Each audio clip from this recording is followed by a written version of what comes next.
Alors, un rappel sur une histoire incroyable qui était survenue, pas drôle, mais quand même, à Rouyn-Noranda.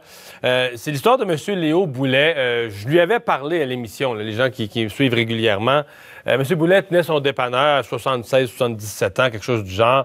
Il arrive deux frères, deux voleurs. Et le monsieur en question, écoutez, lui, il tient son dépanneur, puis sa vie, c'est son dépanneur.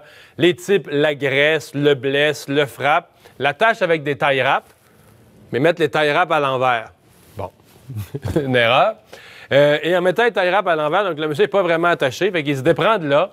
Et lui, il s'était fait voler souvent son dépanneur, il était à bout de ça, c'est pas nécessairement quelque chose de recommandé, mais lui, il s'était gardé une arme à feu chargée, et il a tiré sur un des individus qui en garde d'ailleurs des séquelles.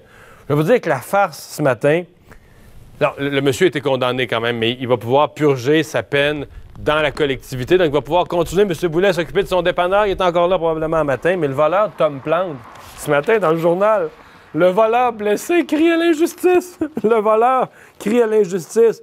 Il dit, il aimerait ça qu'il y ait une vraie justice au Québec. Il se plaint du système de la justice au Québec. Hey, t'es rentré chez un vieux monsieur pour y voler sa caisse. Tu l'as battu, tu l'as attaché. T'as juste mis ta rap à l'envers. Tu te plains du système de justice québécois. Hey, monsieur.